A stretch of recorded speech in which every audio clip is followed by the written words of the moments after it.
गांव के चाउमीन। गांव में चाउमीन का चलन अभी अच्छे से नहीं आया था, लेकिन सुरेश शहर से चाउमीन बनाना सीख कर गाँव में ठेला लगाता है।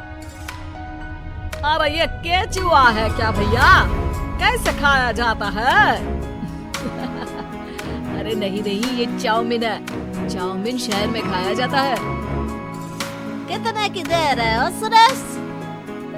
10 रुपए की प्लेट भरकर। तभी वहाँ शहर से पढ़ा एक लड़का आता है। जरा एक प्लेट चाउमीन तो देना। सुरेश उसे चाउमीन देता है। उसे चाउमीन खाता देख गांव वाले भी उससे चाउमीन ले लेते हैं और खाने लगते हैं। अरे वाह सुरेश भैया, कमाल की बनाए हो। 2 प्लेट मेरे बच्चों के लिए भी पैक कर दो। बस फिर क्या था, सुरेश का ठेला लगता है और चाउमीन खरीदने वालों की लाइन लग जाती है। तभी वहाँ से गांव का साहूकार होकर गुजरता है।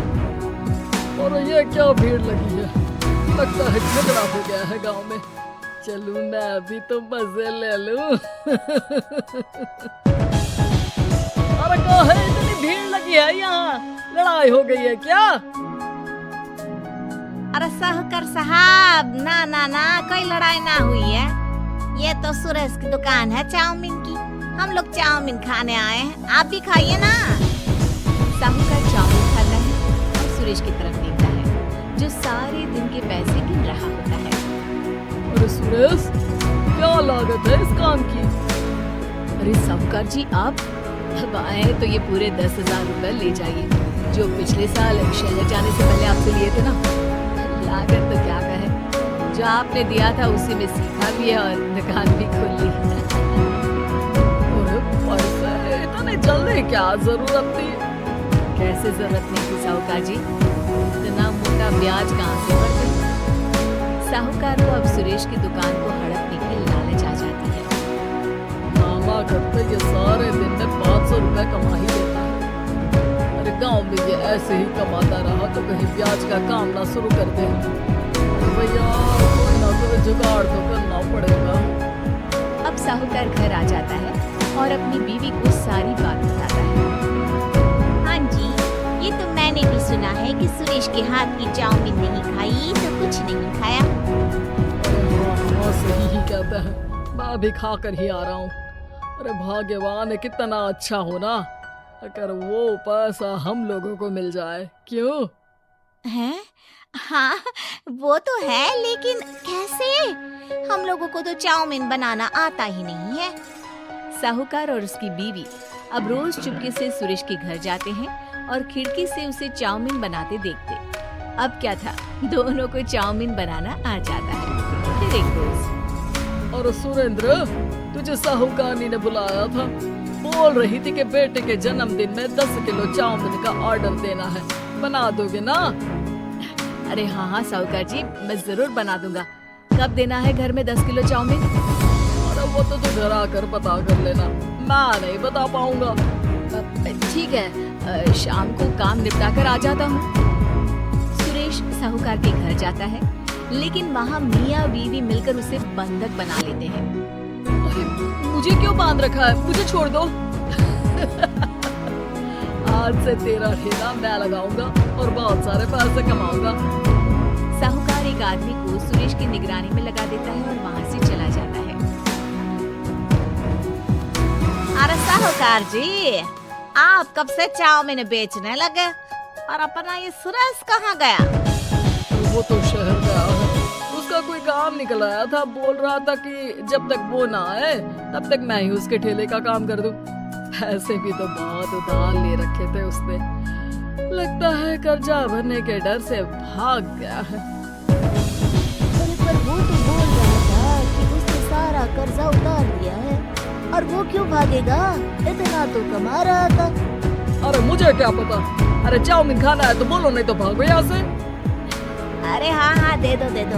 अब तो चाउमीन खाना पूरे गांव के लोगों के लिए आदत ही बन गया है। ना खाओ तो नींद ना आए। हाँ हाँ, तो लो और निकालो 50 रुपए।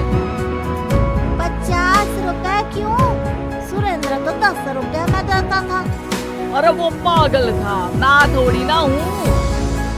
गांव वाले जिनको चाउमीन की लत लग गई थी, वो करते भी क्या? दे दो और ये लो 50 रुपए। लेकिन फिर साहूकार उन लोगों को प्लेट में थोड़ी सी चाउमीन रख देता है। अरे ये क्या, पैसे 5 गुना ज्यादा और चाउमीन बस इतनी सी। अरे साहूकार साहब, भगवान से तो डरो। बस फिर क्या था, साहूकार की मन मर्जी चलने लग जाती है और गांव वाले करते भी क्या। एक रोज मुझे तो लगता है कि सुरेश को साहूकार ने मार डाला होगा, क्योंकि उसका काम इतना अच्छा चल रहा था, फिर वो क्यों जाता, और वो भी साहूकार के हवाले दुकान करके। ना बाबा ना। अगले रोज भाग्यवान, देखो तो जरा, ये सुरेश भी ना कितना पागल था। जिस काम से वो ज्यादा पैसे बना सकता था, उससे इतने कम पैसे छाप रहा था। 50 रुपए प्लेट में भी गांव वाले खूब खा रहे हैं चाउमीन। हाँ जी, और जितने में वो लोगों को 10 प्लेट खिलाता था, भर भर कर हम लोग उतने में 20 प्लेट बना रहे हैं। क्यों जी? वहीं सुरेश रोज भगवान से मांगता कि बस एक बार वो किसी तरह वहां से निकलने में कामयाब हो जाए, लेकिन उसकी हर कोशिश नाकामयाब होगी। फिर एक दिन, और भाग्यवान, ऐसा कुछ करो कि चाउमीन बनाने का खर्चा आधा हो जाए, जिससे हम लोगों को और मुनाफा हो। ना जी, मुझे तो कोई तरकीब ना सूझ रही। अरे सुनो, एक काम करते हैं, चाउमीन बनाने में जो सब्जी लगती है वो मंडी में लेने तुम देर रात चली जाना। तब तक वो सारी सड़ी गली सब्जी जो दुकानदार वहीं फेंक जाते हैं, वो उठा कर ले आना फ्री में। अरे वाह जी वाह, आप तो बहुत समझदार हैं जी। बीवी वैसा ही करती है, लेकिन अब लोग चाउमीन खाते तो मुंह बनाकर। फिर एक बार, अरे राम राम राम, ये पेट में दर्द काहे हो रहा है? आई, आई, आई, आई, आई। हाय रे हाय, मेरा भी पेट दर्द के मारे फटा जा रहा है। सभी को शक हो जाता है कि उन लोगों को चाउमीन खाने से ही ये बीमारी हो गई है। वहीं दूसरी तरफ जो आदमी सुरेश की निगरानी कर रहा था, वो सो रहा होता है और मौका देखकर सुरेश वहां से भाग जाता है। सुरेश गांव वालों के पास जाकर उन्हें सब कुछ बता देता है। बस अब क्या था, साहूकार के घर पुलिस पहुंच जाती है। चलो, तुमने गांव के लोगों को खराब सब्जी वाली चाउमीन खिलाकर बीमार किया और सुरेश को बंधक बनाया। तुम्हें इसीलिए हम गिरफ्तार कर रहे हैं। साहूकार को पुलिस ले जाती है और फिर अगले दिन से सुरेश का ठेला गांव के बाजार में लग जाता है, जहां अब पहले से ज्यादा भीड़ होती है।